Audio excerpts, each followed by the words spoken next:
Welcome back to the Average Jacks podcast, and I'm very happy to be joined with Adam Idowu. Have I said that right, or should I try it There you again? go. You got it. No, you Yeah, got it. You got so it. You I got it. was. It's always the worry, mate. It's always the main worry of not trying to fucking butcher someone's name off the bat because That's that's it. just getting off on the wrong foot. But yeah, thank you for joining me, mate. I appreciate it. It's a little bit later where you are, but Yeah. yeah, Thank look you. forward to it. Definitely. Definitely. So the reason that I wanted you on, someone actually mentioned you to Yeah. me and sort of like put me onto your page and things like that. And then after having a look, I finally got around to getting in touch and messaging you. Yeah. But Yeah. I was sort of interested about your journey, and obviously you're in Dubai now. If Yeah. people couldn't guess, you're naturally from Liverpool, so like with the Yeah. Yeah. accent. But yeah, I was just sort of intrigued as to you know the backstory of that and how you got to where you are today. Because like looking at your website and looking at your content and things like that, there's Yeah. a lot around sort of not just the PT element and the sport element, but there's a lot Yeah. around Yeah. the psychology as well. Yeah.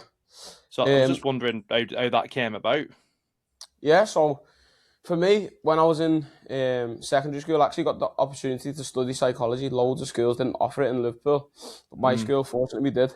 And from year 9 onwards, I studied psychology from secondary school into A levels, and then I got a degree in psychology at the end.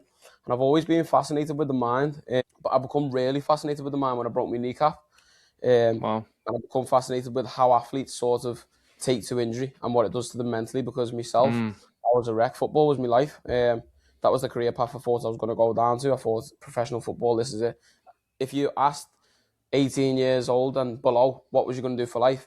It was no B plan. There was only an A plan. I'm going to be a professional footballer. That's all I'd say, and it's all I would ever say.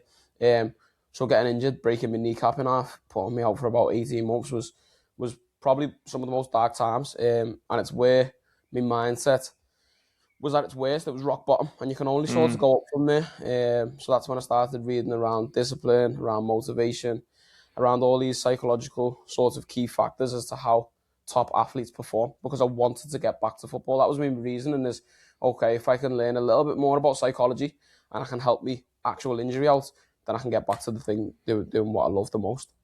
It always seems to be a massive recurring theme that people start these journeys and these paths, myself included, and what you've just mentioned there is it starts from wanting to understand yourself better and how you can Yeah, apply these theories to yourself. But I find it interesting that psychology year 9, that's like a big scary word, isn't it? So was there any yeah, like yeah. early influences that pushed you down that career path, or was it just a natural passion as soon as you came across it?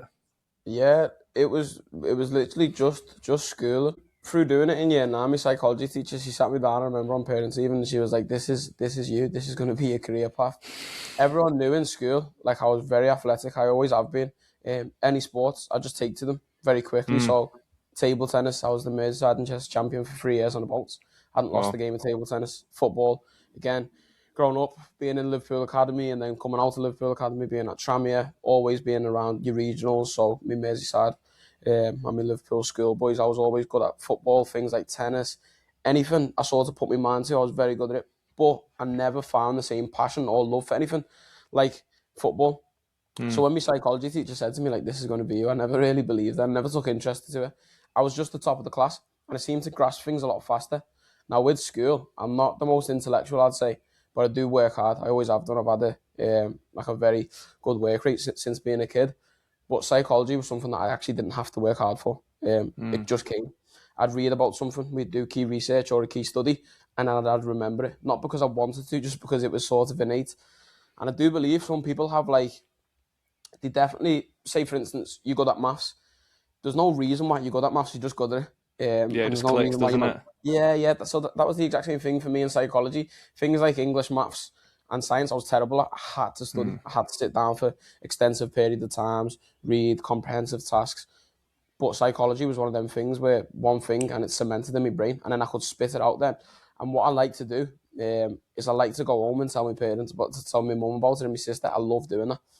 That was the only thing I like doing with psychology, apart from yeah. football. But my mum got fed up with football. She banned it from the house, so I couldn't speak to her no more about that. So it was more psychology, this psychology. And you know what it was? It was starting to realise that highly successful people use psychology daily. So Mm. obviously, with me being 22, the influence of social media is massive. So things like TikToks and your Instagrams and whatever. So I'd go on Instagram and I'd see, it sounds mad, but you'd see someone like Andrew Tate sitting there speaking about like visualization techniques and whatever. And then I can link that back to what I'm learning in school. Mm. So all these key principles that a lot of successful people do, again, it lies back down to psychology. So when I had the opportunity to study it for A levels, it was sort of a no-brainer for me. I just went straight in. So something that I'm interested in actually just talking to you and sort of my own experience with sport and work. I'm rugby league. Being from Wigan, you're either football or rugby. There's no in between. You sort of Went to the dark everyone side. does a little bit of both, but yeah, you pick a shield to die on. But Yeah, I'm thinking back now and sort of what the conversation would be like if I was going through my formative years as like a rugby player or a football player yeah. and saying like to the boys and being on the pitch saying, "Oh, I'm buzzing about psychology." Did you ever face any like backlash from like your peer group around that? Yeah, 100%. I think in terms of age-wise, so obviously for me, I've always been different to people similar age to me, always. I had to grow up quite quickly. So at 12, my dad passed away and I become the man of the house instantly then. Obviously, I do have Mm, older brothers and stuff, but they lived in a different house. So any sort of immaturity, any whatever, it just went out the window. And it was, okay, you're now the man of your house at 12 and you've got to be there and be able to provide at some capacity whatever you can do for your mm, mum and your sister. Um, Obviously, my family were all quite small in stature, so I thought, okay, I need to get a little bit bigger. I need to become actually and fill into my role. I've always said I was going to be a millionaire. There was never a doubt in my mind, and there mm, still isn't. I've always knew that I was going to make lots of money, but I just didn't know the capacity and what that would be. So being around peers, leading back to your question, my conversations were always slightly different. I'd always try and steer my friends to speaking about our futures and speaking about what we're going to do when we grow up a little bit older. Even from the ages of about 14, I was always switched on. I really was. Being that young and doing that definitely did come at a negative. A lot of people thought that I was just like too wise for my boots or that I just thought I was better than what I was. That mm, weren't the reality.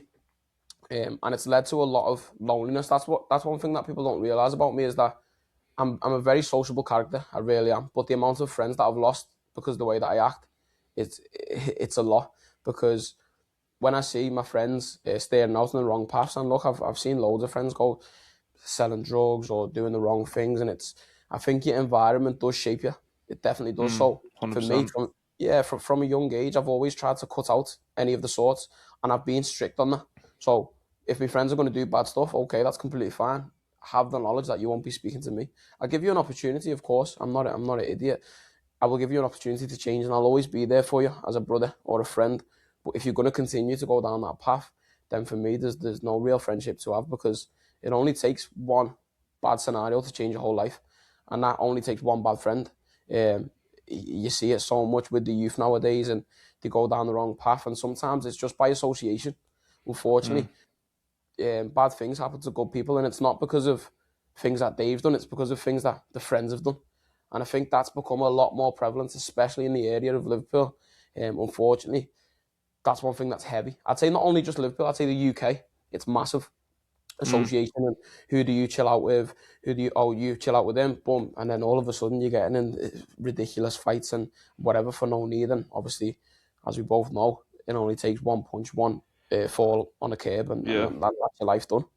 exactly. And like it's like you said, it's prevalent. It's so especially up north. I think that sort of old school like working class mentality. There's Yeah, there's a there's a stigma around wanting to like be the boy, be the man, not show any yeah, weakness, 100%. do things like that, and it unfortunately through just years of it, just years of the same thing, it comes out normally in things like toxic masculinity, and it can That's it. draw peer groups into shit and dangerous situations. But it's crazy, isn't it? Because you're seeing now the sort of I work at a university alongside Okay. what I do, and you're seeing now that they're not students and younger people don't have as much initiative. I'd say it's Yeah, probably like when I was knocking around because I never went to uni or anything like that. But they're all about wellness. I think it is very much the wellness generation and things like that. Like yeah, if you're at university, you expect people to be like on the piss and yeah, yeah. like No, doing it, and it still happens. But like now you're seeing you're seeing this demographic where people are a lot more reflective. But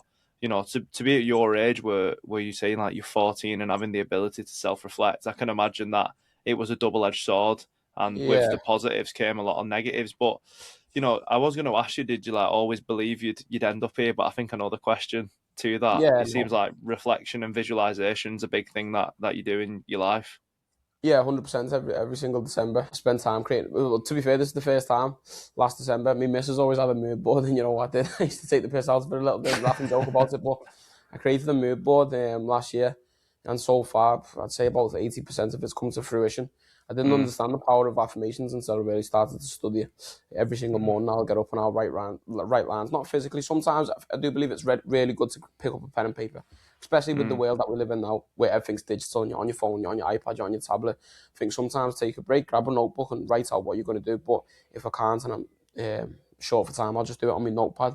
But just quickly, sort of interest in what you were saying there about sort of my generation becoming heavily in wellness. I think it's become so much more apparent since COVID. And I was having this discussion only yesterday.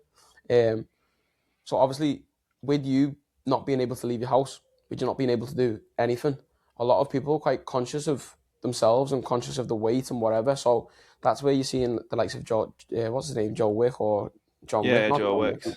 Yeah, Yeah. Joe Wick, not John Wick. You're seeing the likes of him come out and all these people started to create fitness accounts. And for me, I think the nightlife is dead. I think going Mm, out and stuff, it's just not appealing to anybody. You're seeing now gyms open at night and do like a night class to yeah, yeah. appease to people's like wanting to go out at night. I think COVID definitely did have such a massive impact on my generation because you speak to everyone now and they're an online coach or they're a Mm. PT at some capacity. Like it's like it's mad. Even being out here in Dubai, there's so many PTs, there's so many online coaches, there's so many people within the fitness industry now. Whereas about 5, 6 years ago, obviously from me speaking to my elders, it wasn't the case, and fitness definitely wasn't this trendy. Right now, it 100% is. Definitely. I've been working in like health and leisure since Mm. probably showing my age like 2015. So Yeah, I'm a bit older than you, like, and it's always been there. Do you know what I mean? I remember yeah, the first gym I worked in. I ended up going back working there, and then they had a refurb, and like it's just about sort of just how the trends of fitness have changed as well. And yeah, you'd walk into a gym 10 years ago and it'd all be like CV equipment, it'd all be treadmills, stationary bikes, there'd be a tiny little weight section, unless you yeah, went to your quote unquote meathead gym or like, your steadhead gym, as they'd say. But now that's completely changed. Do you know what I mean? yeah, Everyone's more interested about like resistance training, hypertrophy training, strength training. I mean, there's a weightlifter and a power lifter and a high roxer and a crossfitter yeah. everywhere you go now, and these were very sort of niche categories. Niche. And I think it just shows, like you said, I think COVID was massive for that. Is it just Yeah, 100%. exploded the wellness? But what I wanted to ask you about, and you mentioned there that you're in Dubai now, but before we jump ahead, you Mm. mentioned about it's quite a saturated market now, the Yeah, the, the PT in space. How was that always your intention to be a PT? Or was no, there other plans in mind? no, it never even crossed my mind. I'll be dead honest with you. It was football, and then after football, I come to the age of 18 and I just thought, you know what, I'm putting so many hours in and not seeing no return. I was playing semi-professional football. I was earning a decent wage, not livable by any means, but I was just working so many jobs. As I said to you, I learned to be a provider quite early, and something that my dad taught me in my early life was that work, provide. So them core values have always stick with me. So I've done everything. I've done bartending when I wasn't supposed to be bartending. I've done restaurants, coffee shops, just any job I could make a Mm, little bit of money and try and help out at home. I've always done it. So when university discussions were coming up, it was like, okay, I am quite intellectual. So after secondary school, I got really good grades. I didn't get nothing below. Well, my grades and your grades are different now. It's yeah, moved yeah. very Your numbers well. now. I used to be Yeah, letters. yeah, that's it. Yeah, I didn't get nothing below a B Mm, in terms of things, and I got two A stars, a few A's, and a few B's. So I done good, and then I went. So my background, obviously, my dad's Nigerian, my mum's English, but she like sort of inherited a lot of his traits. Like mm. she's very strict parents, even though she is British, she was still very strict. So I was like, okay, I want to go to football college, and it was like, ooh, football college, I don't know about that. maybe go and do your A levels type thing. So I went to the Stephen Gerrard Academy, but I knew the owner and he happened to know someone in Archbishop Blanche, a really good sixth form. So I was able to go to the Stephen Gerrard Academy after school. And so Monday, Tuesday, I'd be in from 7 a.m. till about 1 p.m. Then I'd get off at lunch and go play my football. And then Wednesday, I'd have the whole day off. Obviously, this is quite difficult because, as you know, A levels, they're not easy to do. I picked biology, psychology, and sports. So three very tough A levels to do. So whenever I missed a Wednesday, I was definitely playing catch up. Thursday, I was doing school from about 7 till 4. But the one good thing was the support from Archbishop Blanche. I can never sort of thank them enough. If it weren't for the teachers that I had, definitely wouldn't have got into uni. So I studied psychology again. Was me the thing that I was interested in. Biology, hated it, and sports I wasn't actually that interested in it. Eh, It's only now that I've actually started to use that sports A level. But when I was in sixth form, I just thought this is not a bit of me. I like the practical side of it, not the theory. Yeah, yeah. All the bones and the muscles. I weren't interested into it now, which is ironic because I'm a PT and I had to learn it. So yeah, my football was going good still. I went to Dallas, and because of my academics, there was a high chance of me getting a scholarship. Because basically, it's either you're really good athletically at football, or you chosen sports, or you're really good academically. And I was sort of a mix of both. I was in talks with universities to go and study in America, do university over there, and also play football. But it's a different world out there. Like, obviously, when we went over to the Dallas Cup, we were visiting a few universities, and what we spoke to one of the student athletes, and diff soccer, as they call it, or a football stadium, it might hold like 3,000, 4,000 people, and he'd have a game at 12 p.m. and then he'd have a science lesson at 1:30 or like 2 o'clock. So they'd go from playing Fucking in hell. front of 2,000 people to then quick shower, changing rooms, and you've got a lecture, which is insane. Obviously, things never That's worked insane. out. Yeah, I'm telling you, it was mental when he was saying going from such a high pressure situation to just sitting there learning about biology. I don't know how people could do it, but um, unfortunately, my football it wasn't going the way I wanted to. I was started playing semi-professional football when I was 17, and I got sort of a harsh awakening to semi-pro football. It's it's rough, especially down the north end of Liverpool. I remember the first football game that I had. Someone stepped on my toe and called my mum a prostitute. That was the first experience I ever had at men's football, and I was like, wow. And then he went on to score. It was also my man because my head was just battered, so I couldn't think about marking him. So he's went and scored the header. He's sitting there laughing his head off at me. At the end of the game, he was like, "Do you want a pint, lad?" And I was thinking, I don't know how you expect me to have a pint with you after you've just said that, but that's just how football goes Yeah. anyway. So yeah, I weren't enjoying it. I was just getting, because of my style of playing football, and obviously I'm a bit of a wind up on a football pitch.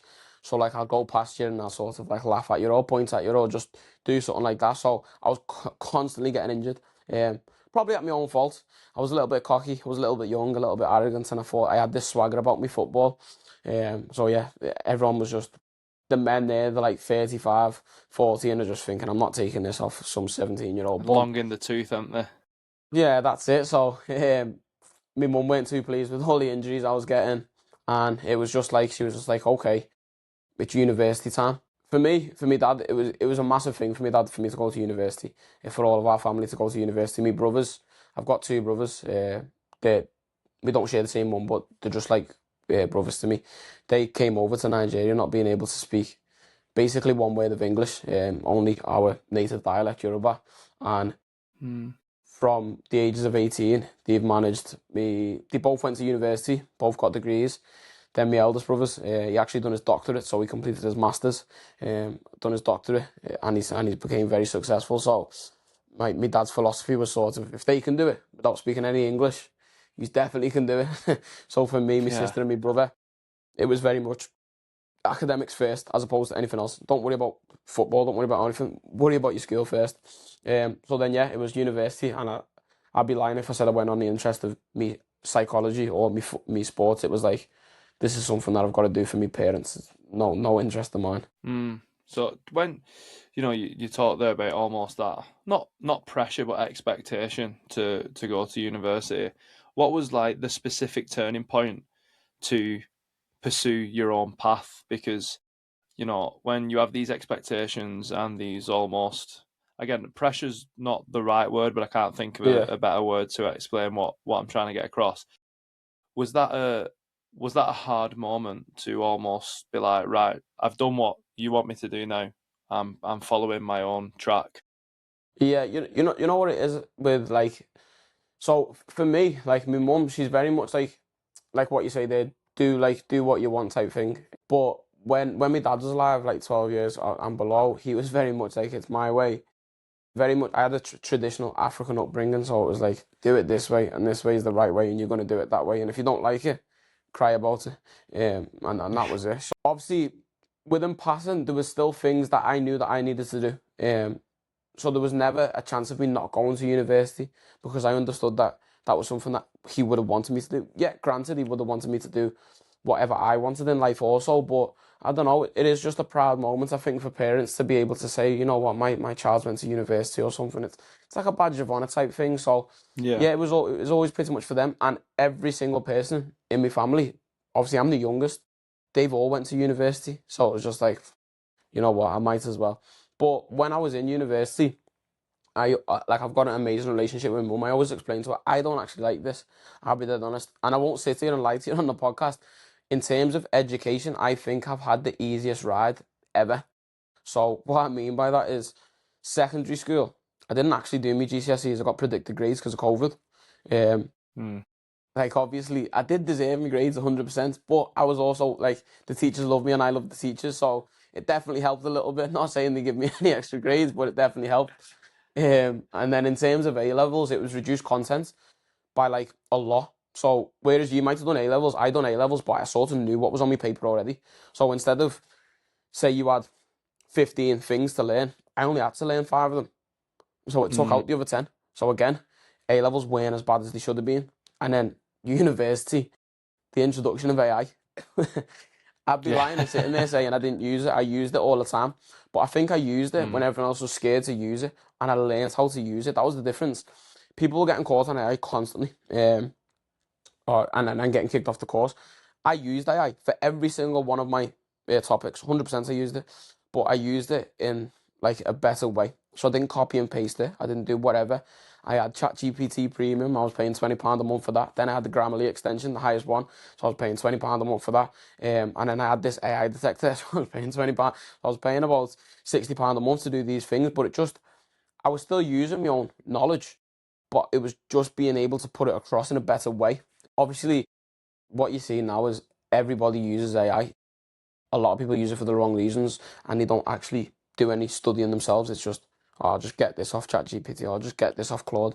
And there's no real thought process behind it. But what I realised, but behind AI, it's such a powerful tool to learn. And the old way of learning pen and paper, it's done. You can ask, you Yeah. can go onto Claude and tell it to create you like a 12-day learning thing, make it interactive, make it fun so you can learn your own way. That's exactly what I've done with university and eventually how I got my degree, really. Do you think that with like the introduction of AI, especially in like the fitness world and being a PT and a coach, do you think it's almost a bit of a smokescreen for some people, and maybe they do what you was alluding to, like with the university, and that they Yeah, just regurgitate the knowledge? Because I think that it's, again, like you, I think if you use it in the right way, it can be a great addition. And yeah, I'm always of the belief, work smart, not hard. So if something can fucking 100%. prop me up and give me a hand, then I'm still being Yeah, authentic to myself. But do you think that that is probably one of the issues in the fitness culture at the minute, is that people are just regurgitating like Chat GPT? yeah, 1,000,000%. I had a very, very interesting conversation with a brother of mine just last week, really. So for me, I'm always looking for mentors in life, sort of guidance, and I'm going to be going with him in terms of mentorship on online coaching. And what he was explaining to me is that people are sort of starting to lose trust with online coaches because there's so many of them. And what Mm. a lot of online coaches are doing is that what online coaching is essentially, it's just accountability, right? It's just, I make you a program, I keep you accountable, and then you get your results. Most people that go to online coaches is because they've tried something for so long, it hasn't worked, they've got no structured plan, and they can't keep themselves accountable to one thing. So that's what online coaching is essentially. But what a lot of coaches are doing, they're not making it. So you call personal training personal, and I think the first bit of it's very, very important. It is personal. your relationship with your clients, whatever. But a lot of online coaches now are becoming lazy. You might come to me, I need to lose weight from this to this. So I might give you a questionnaire that again AI's made. What you weigh, what's your height, what's whatever. So then people go on, online coaches, ChatGPT. Okay, I've got Jackie, he's interested in losing this amount in this many weeks. Create him a full detailed 12-week programs. Write in check-ins so that I don't have to do it, and basically do it all for me. So then what people are getting is they're getting the online coaching, but then when they're trying to have the communication with the coaches don't know how to handle it. So they're doing No. check-ins, or you might be on the phone with your online coach and you're saying to him, okay, I'm running in this threshold, but I need to be in that threshold, and they're sitting there scratching their head because they don't actually have the knowledge on what they're trying to teach. ChatGPT's got the knowledge, so then they can't Mm. provide the best like the best service because they actually don't know. So they're just relying on it. Like you said, they're not using it as a tool. They're using it as the whole workflow. And obviously with the coach he was explaining, so clients are like rapidly losing trust in the online coaching game because they've been stung. Essentially, they've went and paid £1,200 for a 12-week program. And you could have done it yourself. You could have just went onto AI and said, design me a program. You're not getting none of the like the personal side of it. You're not getting no real information or retention. And all you're paying for is a regurgitation of somebody else's paid version of ChatGPT or Claude.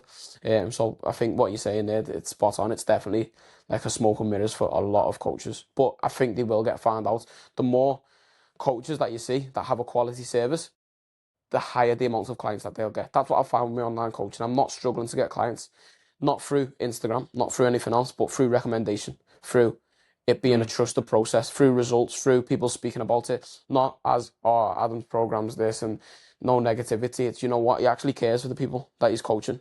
And that's why I'm getting a lot of onboarding clients, about 4 new clients a week, which is obviously fantastic. I can't complain. Mm. And that's a massive thing, isn't it? I think word of mouth and the the social aspect of being a coach or a personal trainer is that a lot of time people just want to come in and unload and like get the daily stress or the shit they've been going through off to somebody, and 100%. just find that. But a thing that I wanted to talk to you about was, and it segues nicely from here, is that a lot of people do want to start their own business, don't they?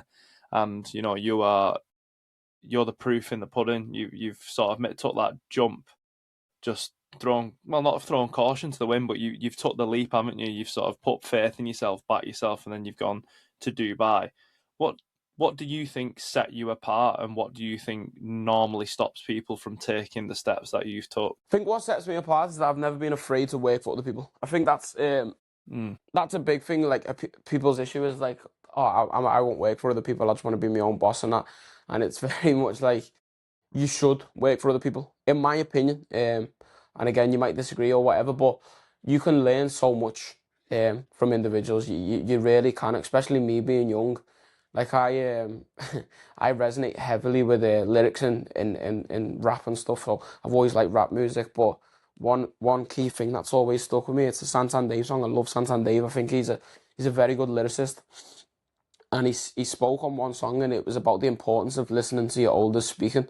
And he goes on roughly, obviously don't quote me on it, but it's like he basically says he can see people that are lifed off, like doing well in life and successful, and he sees the difference between them people, and the difference is that they listen to their elders speaking. Whatever manager or boss that I've had, whether it be when I was working in Raggers, one of the most busiest Caribbean restaurants in Liverpool, when I was working in the nightclubs, is I was always inquisitive into business. So I had such a good inkling by the age of 18 that I could have started the business earlier. It's only really fell into my lap that I started to become a PT and get tired of the gym floor that I started my online coaching business anyway. But it's through trial and error, not of owning my own business, but of actually helping somebody else grow their business. If I can come into your business and be sort of a manager and grow your business through social media or through what I've done, obviously I'm still a part of a major company now as well as owning my own company, Shredfast. So I, it's it's a blessing because you can trial and error with somebody else's company, and the things that mm, work well, you can then install or implement into what you have yourself. So the number one thing I'd say for people wanting to start a business is to learn. Never be afraid to get advice, and never be afraid to pay for advice. that's one of the biggest things that I've done is in terms of money. I'm quite good with money. I'll always save money, but I do invest a lot heavily in myself. And it's not mad investments, but what it is self-help books or going with a mentor. I've been with about 5 or 6 mentors and I'm only 22 years old. And the reason is that realistically, I could go to a nightclub or I could go to Marbella or I could go to Ibiza and blow out 1 or 2 grand. Mm. But if I can spend that £1,000 and I can have a 12-week course from somebody who's experienced a lot more of life than me and they're a lot more wealthy than me and they've got lessons that I can use and implement in my own business, why would I then go on that holiday? It makes no sense. For me, it's Mm. in our early years, from the ages of about 16 to 30, there's time to work now. And then from 35 onwards, then you can enjoy the fruits of your labour. You've already set up your kids and your grandkids. It's generational wealth that I'm after. It's not just like a decent house or whatever. And some people call it materialistic, and look, maybe it is. In fact, it definitely is. I do. I want a Yeah. big, massive house, and I want a yacht, and I want all these things. These are just the things that I want. But I understand I can't get there on my own. And I think another thing that's become highly prevalent in terms of social media and business as well is collaboration. Collaboration's key. I've seen that from your social media. Obviously, Instagram has features now like you can collaborate, so I can post with you, etc., etc. The Mm. more you sort of help other people, the more other people want to help you. So if you are thinking about starting your own business, the number one takeaway is to learn. Learn first. Learn from other people. Learn from other people's mistakes, what they've done. And then once you've got sort of a nuanced understanding of what you want to do, then go all in. Don't be hesitant. Don't be thinking, what if it doesn't work? The minute that you start putting that, you start speaking them words into existence, because all that's doing is it's going into your subconscious. So if you sit there and Mm. you think daily, this isn't going to work, that's what your subconscious starts believing. And I promise you now, if your subconscious starts believing that, that's what will come into fruition. That it won't work. It's not possible to work. It's so deep rooted within yourself. Now it's like the root of a tree. If I was to go and poison a tree, it goes deep down into the roots. That's essentially your subconscious. It's deep down into your roots. So if you're going to not believe in yourself, there's no point starting it. Get to a place mentally where you can believe in yourself, where you've got every single knowledge that it's going to work. Maybe not straight away, maybe not in a day. Rome wasn't built in a day, but in a month, a year, 6 years' time, you know that it'll work, and always have that belief and never sort of wither or go away from that belief. Where do you think, or what would you say the percentage is between actual competence in being successful? Like if it was 50-50, 60-40, what would you say that? Because there's a need for confidence, isn't there? There's a need to, like you said, believe in yourself and not have that self-doubt. But there's also what we was talking about, like, these people who do chat GPT, they might be super fucking confident and they know how Yeah, to sell it, but then when it comes to the actual competence, like you said there about being, yeah. what do you think the percentage is, the ratio? I do believe it's 50-50. I think whatever you're trying to teach or implement in life, if you can't do it yourself, then I don't believe you should be teaching it really. I think it's a lot more especially it might not apply to everybody, but especially for me, like in terms of being a personal trainer, I haven't actually been a personal trainer for long. This is a sort of like it's what people believe that I've been doing it for years. I haven't. I'll be dead honest with you. I've been doing it for about a year and a half. But in that year and a half time, I haven't perfected my craft because nobody's perfect. But what I have done is I've become a hybrid coach, whereby I hate running, but I've threw myself in the deep end and started to run. Yeah. Never done combat sports in my life. It's just something my parents never pushed me into. Again, I've started doing combat sports, calisthenics. I didn't even think about calisthenics. I couldn't do a pull up 2 years ago. Now I'm at a decent level of calisthenics. Kettlebells again, couldn't swing a kettlebell. General hypertrophy and strength training, something I've never dabbled in and I've always actually hated it. But again, I've threw myself in the deep end and I've made sure that I have the knowledge, because if you're coming to me and you don't want to do kettlebells, a lot of people don't, you don't want to do calisthenics and you just want a normal gym plan, and your goal is fat loss, and I can't provide you with that knowledge, and I can't provide you with being able to go into the gym and pick up weights and do it properly and safely, then that's where, linking back to what I said before, that's where a lot of the distrust is coming now, in this sort of online coaching space. That's where the distrust is, because you don't know how to do it, and AI might know how to do it, but even sometimes, as brilliant as AI is, it literally says it at the bottom of AI, it can make Yeah, mistakes. it can make mistakes. Yeah. 100% it can make mistakes. I've had such infuriating conversations with AI, and you're just like, you're not doing it properly. But again, it's something that's still in testing. So you see a lot of that in programs. There's definitely so many holes in online coaches programs. I've seen it for myself. Again, I like to study whatever industry I'm going in. So before even rolled out my own online coaching, I was studious. I was consistently spending about an hour a day looking into other people's programs, trying to fill holes and trying to see where they're missing out and where I can sort of plug them holes a little bit. So I think the ratio that you're after is 50-50. You've got to have confidence. You've got to have self-belief. Of course you do. But then you've also got to have a plan. This is perfect, this, because I was only speaking to somebody today, a friend of mine, a very close friend of mine who I've met out here, Herman.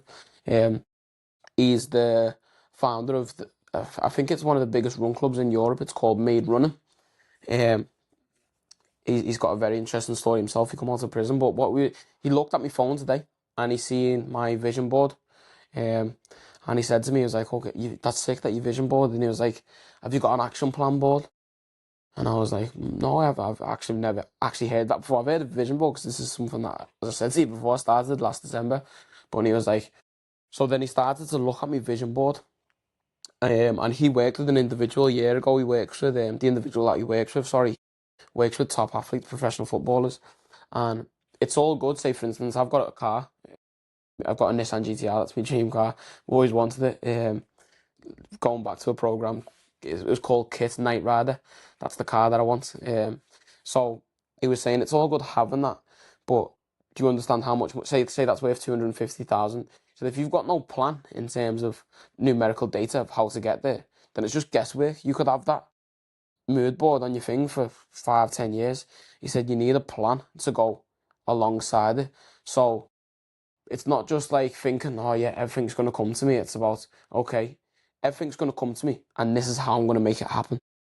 Yeah, I like that because Yeah, a lot of people like The Secret, wasn't it? Was a massive thing. Like the book, The Secret, yeah, about yeah, affirmations and positive thinking and things like that. But yeah, again, my only like shtick with that was there needs to be action. You need to implement. You can't just like sit on your ass and wish for the Nissan GTR. You yeah, need it's to not. put things in place, don't you? And I think that's a really cool thing that you talk about the vision board, but then having this action plan board as well is a real nice like addition and makes it more realistic and applicable into the real world. Yeah, it probably brings your mood board to life a little bit more than it would.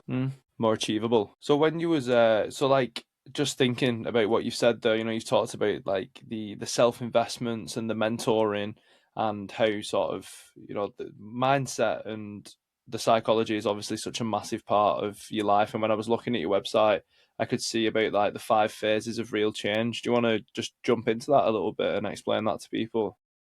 Yeah, so in terms of that's a little bit more in depth in terms of what I tell people. In terms of basics, this is the information that I like to share, like, to everybody, especially my online clients. Is the first sort of notion to any sort of change is knowing that you have to change. So it's accountability first for me. Um, there's a fantastic book that I'd recommend to anybody. It's called No Excuses by Brian Tracy, and it really teaches you the importance of being accountable. And I've really honed in on that book at age 19. And I started to not blame anything else on anybody else. Again, something simple like, getting cut up in traffic. Your instant reaction is to start honking, swearing your head off. "Oh, Mm. what are you doing? What are you doing?" But sounds mad this, but taking accountability and saying that's my fault about something like that. Again, people always think I'm backwards when I say this. How's it your fault? You haven't cut the person up. Of course, it's not actually my fault, but the action as to what I perform next is my fault. That's what I can control. So I can sit Yeah. there and beat my head off, or I can sit there and swear. All that gets me is a high blood pressure. That's all it does, realistically. Or Yeah. in a dangerous situation. Whereas if you take yourself away from that and you think, you know what, why has he done that? And you start thinking as to the reasons why people have done stuff. Why has he just cut me up? His missus might be pregnant in the passenger seat. He might be trying to get to hospital. His infant might be unwell and he might be trying to get to hospital, or they've had an urgent call, etc. How many times have I sped in my life because I've needed to? And Mm. people have just beeped at me. Of course, they don't know what's going on in my life, but if I can start to understand that, and I link that to fitness because a lot of people like to be blindsided by the problems. So a lot of people are overweight and they just use excuses and like, it's fine. I'm enjoying life. I see it. So a primary example of this is I see it a lot in um, like 30 to 50-year olds, because traditionally, maybe a decade ago before I was born, you have your kids, you provide for your kids, you work, the man goes out to work, he does whatever. You have your, traditionally they had the kids quite early, about 18, 17, whereas now it's different. Obviously we have kids quite later, generally anyway. So what a lot of, say, 40, 50-year olds are saying is that I've done my life now, it's time for me to enjoy. Go out on the weekend, Mm. get bladdered, that's my enjoyment. Don't care about my body. I've worked so hard to get to this point now. But what people aren't understanding about that is that, okay, yeah, you've worked hard, and the short term, the next maybe, 6 to 10 years, that might be okay. Going out drinking every weekend and eating whatever you want. But when health implications start to get involved at the ages of late 50s and 60s, and you can't pick up your grandkids, and you can't go on a walk with your daughter anymore because you can't move, or unfortunately your bowels aren't working, or your liver, because of how much alcohol poisoning that you've inflicted on yourself, that's when you're going to start feeling the effects of it. So understanding, okay, you know what, I am out of shape and I've got a problem. That's the first stage, accountability. Second stage is action. What are you going to do about that? Because I say it all the time, say motivation's like it's like a matchstick, yeah? Everyone gets Mm. bursts of motivation. And the best analogy for this is, how many times have you been sleepless at night and you've been scrolling on your phone and something's come up and it's like a post, it might be like David Goggins on a run or something, and you're just sitting there thinking it's 1 a.m. You're scratching your head thinking, wow, what am I doing here with my life? I've just had a Mackey's, a Burger King, or I'm smashed off my head. I've been out all these. I'm not earning no money. Nothing's happening. You know what? Tomorrow I'm going to start, and that's what everyone's favorite saying is tomorrow, tomorrow. Yeah. But genuinely, tomorrow never comes. It doesn't. So there's a big difference between motivation and discipline, but discipline can only be instilled off the back of motivation. I say that's why I say it's like a matchstick, yeah. And then discipline Mm. is like it's like a candle. It stays burnt for a long period of time. That's your discipline. So first accountability, then action. Okay, what am I going to do? I'm out of shape. I don't actually have the knowledge myself. What shall I do? So I'll go and invest. Again, this is what I spoke about before. It's self-investment. I'll go and invest in a PT. Perfect. Do a 12-week program. After you've took action, my third stage, so this is sort of a 3-stage model that I do like, the 5-stage model I speak about on online coaching, but again, I change my philosophies all the time. As you know, when you're reading books, you might read one thing that you like, and then Yeah. in the Yeah. new book, it completely contradicts it. So you have to be able to not take everything that you read from one book, because say The Secret, say I go and read everything from The Secret, and then I go and read a book, say How to Be a CEO, and they contradict each other, then in my mind I'm just like, oh no, I'm with The Secret there. Whereas if you can read and you can take things for yourself and sort of start to implement your own theories, that's what I do daily. So I'll come up with a theory, like the 5 stages that you've read on my website, and then 2 weeks later you'll hear about the one that I'm speaking about now. So the last one that I like to believe in now is sustainability. Mm. So first one, accountability, fantastic. You understand you've got a problem. Then the action plan. So you're in the process, or you've just started the process of change, yeah? After that change, call it 12 weeks, call it a year. It could be different time frames for anybody, regardless of whether it's fitness or whether that's just generic life and you want to improve your health, you want to improve your financial status. You've got to be able to sustain that.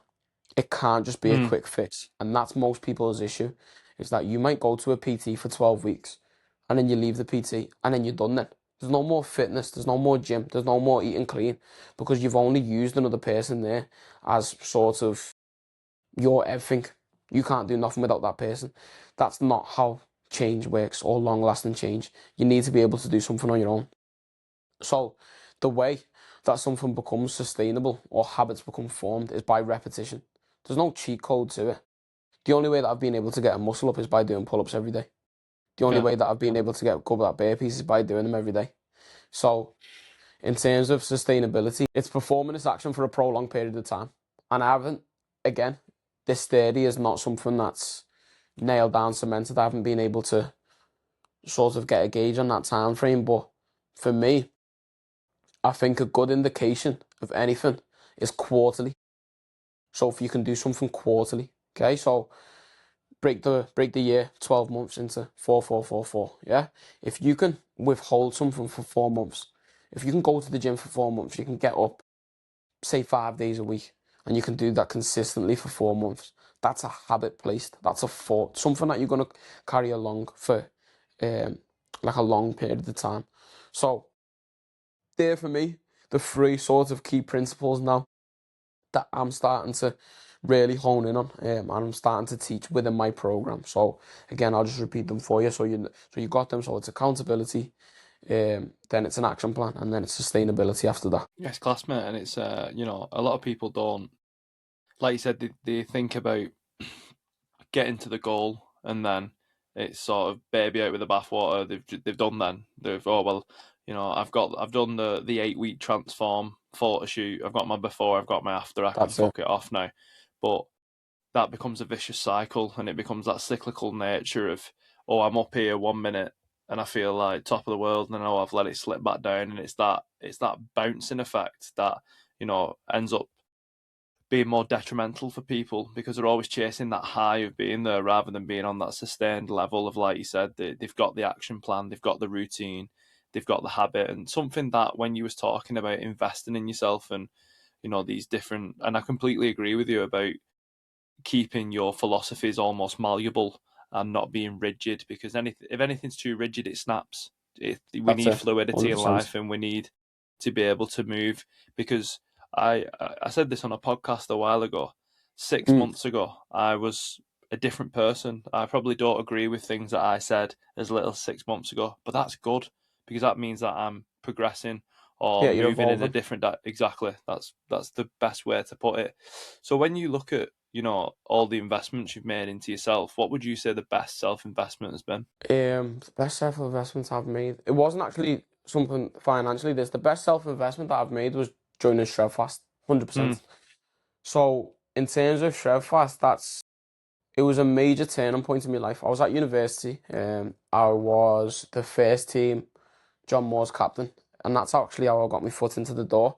I was walking past, so Shredfast in Liverpool, the HQ, they've got a coffee shop attached to it, and I used to park outside the coffee shop, and then just like have a little wave in the coffee shop and say like, if the ticket man comes, just like move my car. And I actually used to leave my keys for the car. I didn't even know these people. I just used to leave my keys because I used to get parking tickets. So one day I'll come to anyway get my keys out the coffee shop just because the people were lovely in there. One of the team members there, he was like, "This is the gym. Why don't you have a little look on that?" I wasn't in good shape. I was actually what I call skinny fat. So like my arms were dead skinny, but I had a bit of a pot belly.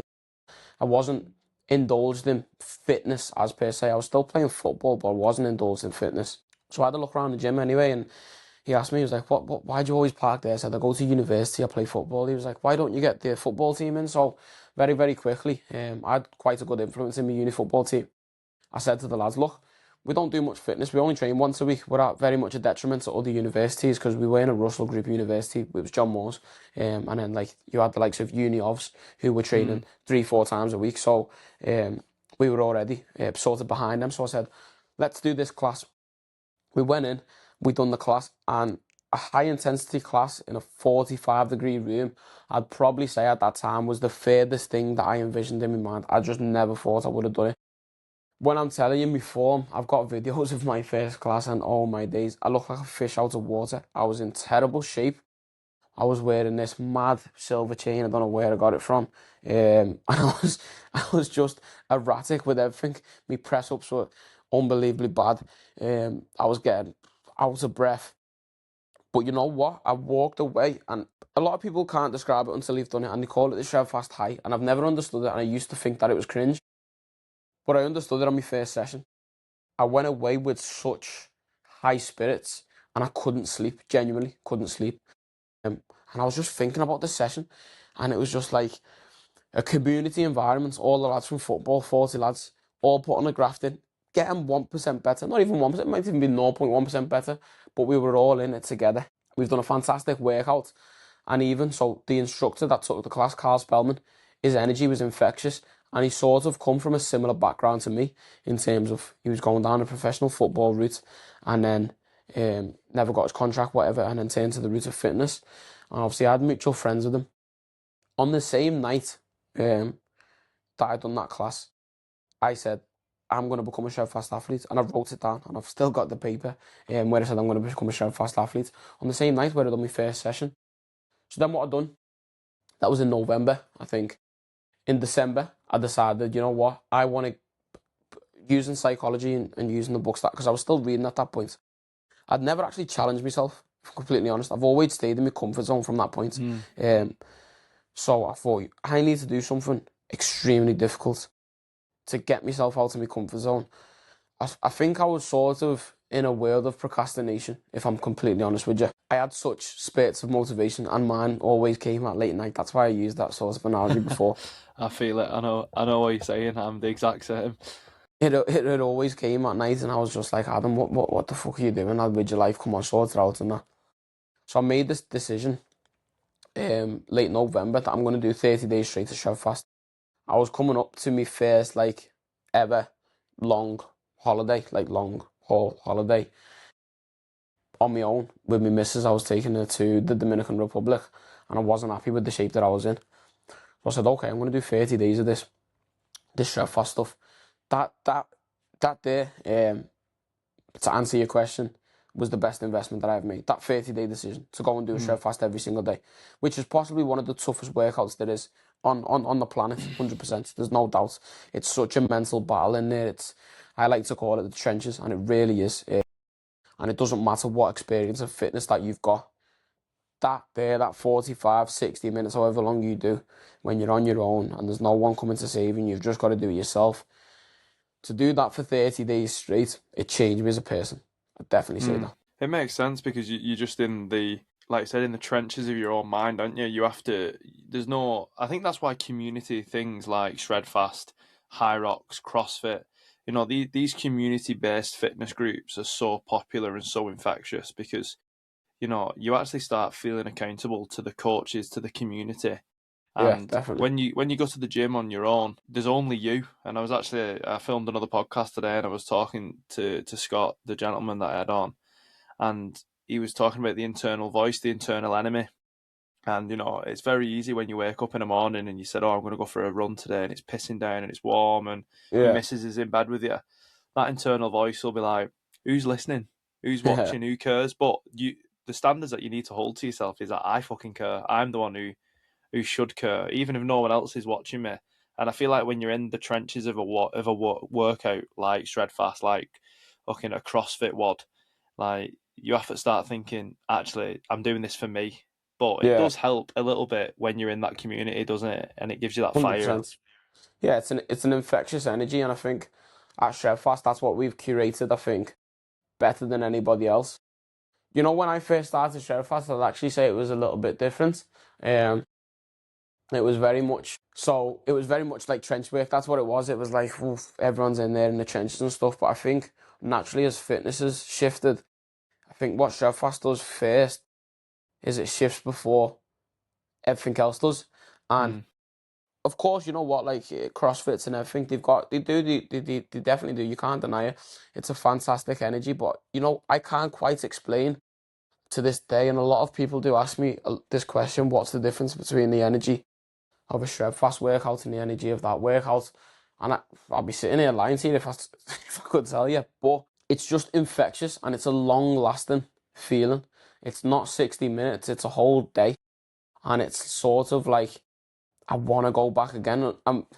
You'll see on social media, we get called loads of cults, and everyone sort of, well, not everybody. The people who do it, they understand it, and for some people, it's hard to understand, and I genuinely do get that. I get that, because what you see on social media is everyone like, a lot of the PTs are strength fast this, strength fast that.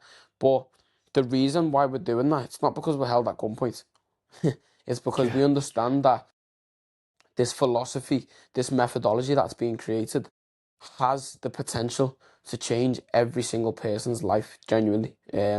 So we'd be stupid not to. It's like if somebody come out with a cure for cancer today, would they not rant and rave about it? Mm. Of course they would. So if we've sort of experienced from ourselves, yeah, being at such a different place in life, and we've transformed into a completely different human being, like myself, for instance, who always had, um, don't get me wrong, regardless of strength fast, I definitely would have got to where I would have gotten to in life because of my mindset. I'm Mm. not saying that I everything. It's definitely because of me as an individual. I think sometimes it's important to understand that as a person, is that, you know what, you've done this for yourself. You've had help of mentors, of whatever. Like Luke Powell, the owner of Chevfast, he is. I'd be lying. There's no better mentor to me in life. He's not. Of course, he's my boss, but he's like an elder brother. He's like a father figure, a role model that I aspire to be a similar person to who he is. But at the end of the day, I've got myself here. But that's why we choose to do it off our own back, is because we understand that potentially you can go from being a person who's not accountable, who can't get up in the morning, who the inner voice takes control of, and you've got no control of it, to being a person who does the hardest thing daily in the morning, and then you go and smash your day. That's why I say that it's so important, because I say to individuals, if you can get up at 7 a.m. and you can go to a class, or you can go to 10 a.m. and you can go to a class, and you can be 60 minutes in a heated environment, sweating your head off, picking up heavy kettlebells, throwing them around, and then you think about your job, whether it be sales or whether it be investments or whether it be whatever, you've already done the hardest thing in the morning. Nothing will get harder than that day unless you have a tragic accident. Mm. But the likelihood of that happening is very low.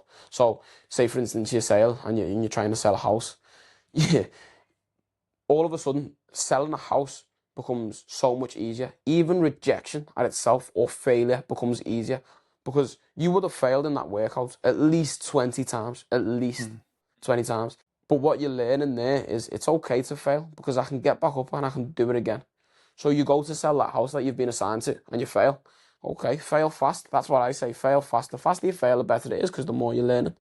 Yeah. The more you fail within any industry, all that it's getting you closer to is the proper person. So the people, say for instance, it's housing. The people who aren't buying the houses, they weren't supposed to buy the houses. You go through 15 failed calls. The 16th person, he was supposed to buy that house. And he Mm. might be an investor that goes on to buy 10 or 20. Everything happens for a reason. So don't take failure as a down, like a something to be disheartened. Take it as a positive. I love failing, and it sounds mad when you say that, but genuinely, I love to fail. No, I agree, Matt. And like I said, it's a lot of people envisage failure as a backward step and not as a step closer. And I was actually saying on that podcast this morning about, gym culture is probably Yeah, one of the few places where failure is encouraged and we want it. I mean, we literally have a training methodology called training to failure. yeah, So like, that's but if it. you think about that in any other aspect of life, you won't be like, right, go out and sell houses to failure. And Yeah, people are like, no, yeah, what the you're fuck definitely are you on right. about? And Yeah, like, but in the gym, it's something that well, I got half a rep. I'll note that down.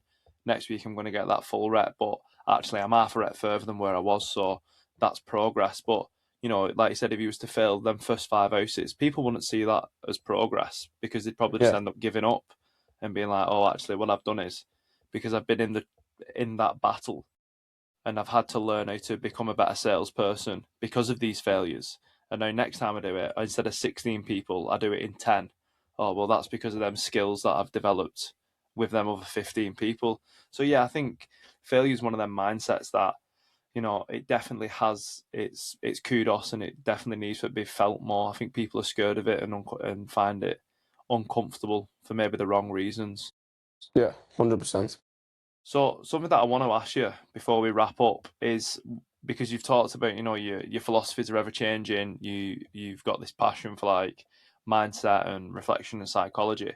What's a belief that you used to have that you completely disagree with now? It's a great question, to be fair.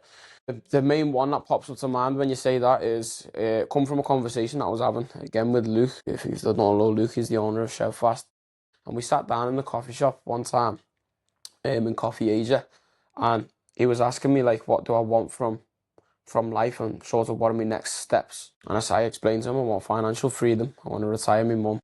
And then he asked me a question, and he was like, what steps are you making to take that? And I'd say up until about 15 months ago, my mindset was that it's all in God's hands and God's going to take care of it for me. That was very much my mindset. And look, I'm not saying that I've become unreligious. I definitely am still within Yeah. that mindset. But what I've steered away from, what I used to think is that I just used to think money will come. I didn't have no action plan as to how I'd get it. I just used to say, God's going to provide me with money, God's going to provide me with money. And then because that sort of then become an excuse in my life to actually not go and make money. So I was believing that manifestation without action was just sporadically going to place £1 million in my hand. And I was going to be able to retire my mum, and I was going to be able to marry my girlfriend and go and get this house and that. So there was no real rush for me because in my head, I'd cemented that it was going to happen. So there was no rush for it to happen, or there was no urgency or no action. One of the key fundamentals. What he explained to me is that, and I was arguing, I wasn't arguing, but I was arguing the case with him for about 40 minutes. I remember it was a back and forth conversation, and only probably 2 weeks after the conversation that I realised what he was saying. Sometimes it takes me a little bit longer to process stuff, and I always ask questions. People think I'm quite argumentative. I'm not. It just takes. I have to ask questions to understand it. Yeah. But what he was saying, he sat down and he said, "Okay, so I'll ask you one question." Adam, he said, "To retire your mum, to get a nice house, to be able to provide for your family, and have kids, and to be able to put your kids in nice schools, etc." He was saying, "What's the one common theme that you need in all them things?" And I sat and I thought, and the only one thing that was popping out to me was money. So he was like, yeah, of course it's money. So he said, if you're not actively thinking about ways as to how you're going to make money, God doesn't just reward people or doesn't just place it in your lap. You've got to go and work for it. It's all good saying that. Like, God will do this for me, God will do that for me. But if you're not actually doing it for yourself, God can't provide for you. And from 2 weeks later, from that day onwards, that was a massive switch in my mindset. And it was no more reliant on God providing. It was that I'm going to provide with the help of God, with the support of God behind me. So now when my affirmations, when I wake up, I say I walk with God, I talk with God. I've got a good relationship with God. But he's not, it's not, of course he's doing it for me, but it's sort of working in collaboration. So we're doing it together. So I'm actively thinking about ways to make money. And that's when I actually started to make money. Is Yeah. because that's when I started to venture into online coaching, etc. Is because I just used to do PT sessions. And when I was doing them PT sessions, when we had that discussion, I remember we had the discussion because I was starting to get busier. So I was going from 20 sessions to about 40 sessions. And within a 4 week time frame, I went from 60 sessions to 80 sessions per week in person coaching, and I never dropped. For 6 months straight, I never dropped once for below 80 sessions. And that was after that conversation because something ticked in my brain. And what I had then was numerical data along with religion combined to get to my goal. So when I hit 80 sessions, it was a milestone, and I promised myself that I wouldn't drop because that was a certain income that I was earning, and I couldn't earn below that income because I've hit it. So I've got the notion that I can't hit it. But again, the third phase that I was speaking about before is sustainability. So how am I going to keep that number? That's my baseline now. I need to creep up and up and up and up. And if I'm not creeping up, okay, that's fine. We have dips and drops in life. That's fine as long as I hit that 80. And then the main reason why I decided to move to Dubai and start my online coaching venture was because it then went from 80 to 100, and 100 sessions per week was ridiculous in person. I had bags under my eyes. I was working from 5 a.m. till 10 p.m. Monday to Sunday. No quality of life. My relationship was heavily affected with my family, with my girlfriend. I had no time for it. And my quality of life was just so poor. Financially, I was doing okay. But mentally, and again, it's very interesting because I'm so delved deep into psychology. When I was working that hard, there was no reading, there was no studying, there was no anything. It was just providing the clients with the best service. And I definitely did do that. I went above and beyond and I got over 50 transformations in such a short period of time. And I was a very, very affluent PT. I was good at what I'd done. And it forced me to learn different styles of training and how to deal with different types of people. And my psychology background definitely aided to that, but at a detriment to my own mindset and my own mental health. And it really took, again, for me to hit, not rock bottom, but definitely a low place in my life for me to realise what I'm doing is not sustainable. What I'm doing is not healthy and it's not going to benefit anybody. And if I continue in the way that I'm going now, I will lose the people around me. Because they can't live like, it's not fair for them to live like this. So that was my main sort of motivator to come out to Dubai. And thankfully, I found my feet very, very quickly when I was out here. The quality of life is better. And I stopped undervaluing myself because that's what I did in the UK. I undervalued myself. I charged around £25 a session, which in the grand scheme of things, you might think that's okay. 80 sessions a week, he's earning good money, and I was. But, you know, with obviously we were speaking about the market being saturated. With the market being so saturated, everyone's charging £25 an hour. Yeah. And being able or being warranted to charge more, I used to think of it as a negative, right? And I used to think my main, still to this day, my main issue in terms of onboarding clients is my age. Because I'm only 22 years of age, trying to get a 40-year-old on board with me, they're thinking, what do you know about life? Do you know what I mean? They're thinking, what do you know about life? But when I started telling my story and when I tell them my background, then he started to understand. Um, when I'm able to display my knowledge in coaching, because this is not me being big-headed, but I've got a plethora of knowledge through obviously studying sports from such a young age, through being involved in sports through such a young age, and then through doing it at A level, and then going on to then do it at the degree level in university, and intertwining the psychological benefits of health and exercise into fitness, then it's warranted as to why now I charge the price that I do. It's a lot more than £25.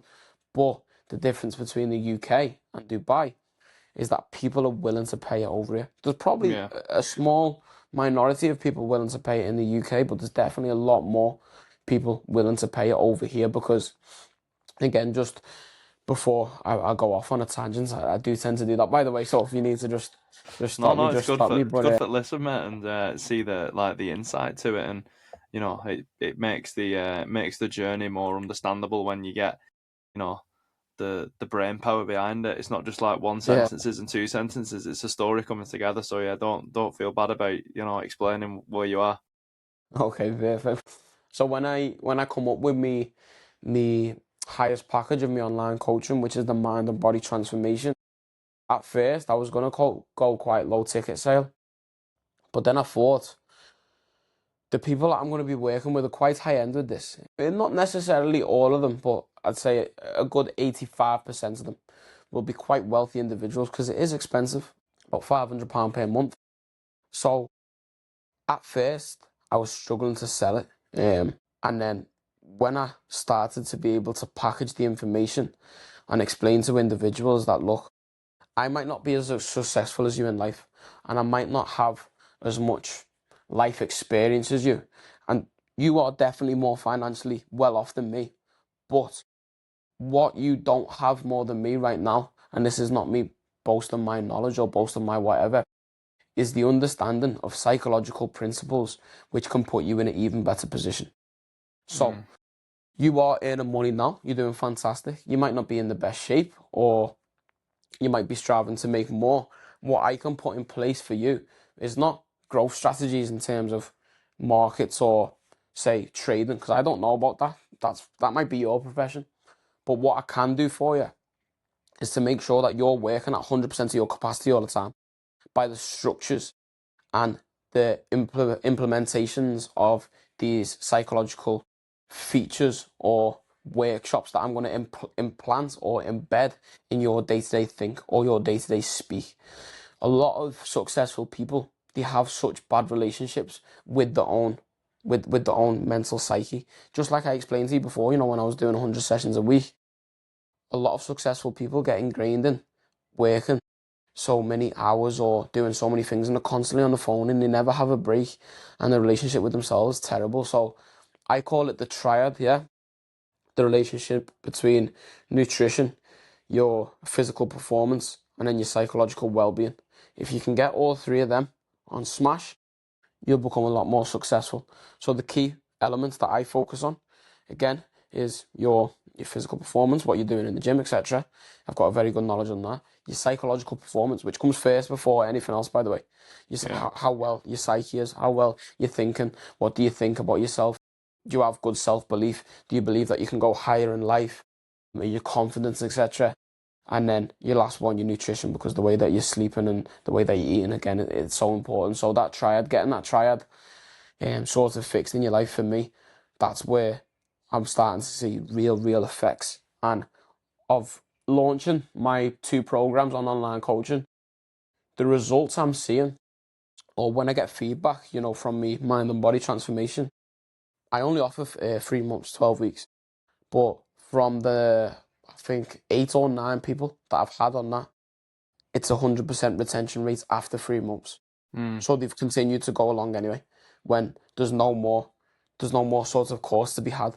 But what they've got is, in 12 weeks, they might have paid me £1,500, but what they've earned in terms of revenue from their business has doubled. It's tripled. And when they think, and self-reflection is a big part of my online coaching, when they think as to why this has happened, a lot of it is, again, the psychological principles that we've put in place and the sort of mindset shift that we've been able to do. So, being in shape, it becomes easy then, because anyone can do that, genuinely. A baby can do it. Yeah, it's just getting that. It's just like I said, it's forming them habits and forming the patterns and understanding why you're doing what you're doing. And I think a big thing that we do is we go in like autopilot a lot, and be that with good habits or quote unquote bad habits. There is bad habits, but do you know what I mean? I don't like saying there's bad habits because it doesn't sit right with me. But like we just end up doing something without it's almost subconsciously. We're not conscious about it. And if you can have the ability to reflect and sort of think, this is what I do, and I know, oh, well, that's a trigger. So I know now if something shit happens at work, I'm gonna go home. I'm gonna stress eat, but actually I need to know what the trigger is to avoid doing that. So actually, what I'll do is I'll avoid Janice in the office, who gives me a fucking hard time every time I do That's it. something wrong and things like that. But in none of these things are necessarily revolutionary, are they? But a lot of people still can't apply them, so they need someone who has that ability and that information to almost hold the hand to shake out them habits and then start them afresh. And there's 2 questions that I always finish the podcast with. One of them is, if you could recommend 3 habits to the everyday person, what would they be and why? So I don't know if you've sort of already answered that with just the 3 that you mentioned there, but if I was to ask you that question, what would they be? In terms of everyday habits, I'd say self-reflection at the end of the day. Possibly one of the most important things. Every single day you should be practicing some form of self-reflection, regardless of what you've done, regardless of what you work as well. Just reflect on your day, what went well, what went bad, and you don't have to sit there and get a big notebook out and jot down for it. You can do it in your mind, as long as you are practicing some form of self-reflection every day. I believe affirmations are very important also. I'd say writing down or even speaking into existence what's going to happen is so important. It genuinely is. It's made such a difference in my life. The things that I've said are going to happen, they're starting to happen, and the things that haven't happened, they just haven't happened yet. They are still going to happen. And I think a big part of it is because I'm telling myself that, and I'm writing it down onto pen and paper, onto earth's natural things. Obviously, paper comes from trees. These are the things that are natural in earth. So I'm just putting back what is already supplied to us in abundance. And the number one, the third thing, it's not really what you should do. It's what I believe you should have. Again, it's self-belief. So, look, at the end of the day, there's a lot of evil eye in this world, and that's one thing that I've come to learn.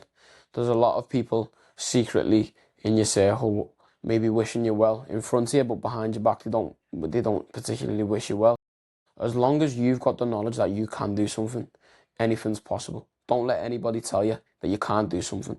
Don't let anybody tell you that you're limited in any type of way, because I promise you now, you're not. The human potential to unlock optimal human potential, it's doable, and there's no ceiling to anything that you want to achieve in life. You can do it. So visualization and affirmations, they sort of come in the same bracket. Self-belief, and then what was the other one that I said? I've got a memory like a goldfish, probably, to start remembering. You was talking about like the sleep and nutrition aspect of it. Yes, sleep and nutrition. I said something else there though. Visualization, accountability, self-belief, and oh yeah, Affirmations. reflection. Sorry, reflection was Yeah. the last one. To reflect in some way. So they're the three things that I believe you should be doing daily. Perfect. So to put you on the spot a little bit, if there was one habit that you would like to introduce into your life that you don't do, or you have done it in the past and you don't do it anymore, what would that one habit be and why? Saying no. I'm terrible at saying no. And I'm starting to understand the importance of saying no, because it's everything that you do in life is a transfer of energy, and unfortunately you can't be there for every single person. And of course, as naturally my sort of status starts to go up a little bit and things like me following, um, it's hard to do everything that people are asking me to do. Yeah. And when I do stuff like that, I just become burnt out. And you'll get the same thing in life, naturally. People are just good people, and like yourself, you're one of them people. So to say no, it's a little bit like, I don't want to, but sometimes you've got to learn to protect your own energy as well as other people's. So saying no, and it's not no forever, by the way. Say somebody asks you to do something for them, it's like, you know what, I can't do that right now because I've got so much going on, but I'll definitely be able to do it for you in the future. Mm. And just, yeah, really protecting your own energy and protecting your own peace. I love that one, mate, and that's one that I resonate with quite a lot, is not being a yes man. And sometimes you do that out of a place of love and Yeah, thinking that's the right thing to do, but like you said, it's an energy transfer, and you can only give so much of yourself before you start taking away from yourself. Like if I put 100%. all my energy into everybody else, what's left for me? And I think that was a big part of my personal journey, is realizing that you know the well isn't plentiful. It's Yeah, limited, and you have to make sure that you're distributing it in the right places, because, like you said, there's people who you think are in your group who want you to do well, and then later down the line you see that that wasn't always the case. But thank you very much, mate. I've had a really good time listening to you and sort of getting into like the psyche, and I can understand why you've done what you've done now and why you ended up doing, and moving to Dubai, and all the psychology and the sport aspect of it. It perfectly makes sense, and it's been really interesting listening to your story and just how your mindset is. And I think a lot of people will take a lot away from it and be thinking, fucking hell, if he is only 22 and he can do this and say this, I think it'll be motivating to the right people, just be yeah, like, yo, it's available, it's the information, there's people like yourself that can guide people, and the it's not always the end of the world. Failure is something, and I really like the affirmations and actions. I've heard of the affirmations before, and it's not been up my street. But then to marry that with like the action plan, I think that is pretty cool. But before we go, let people know where they can find you, where they can check you out more and get in touch. Yeah, I'm sure they will, mate. And I'll put all that down in the description for people to check you out and find you. And yeah, they can keep in touch with everything that you're up to. So thank you again.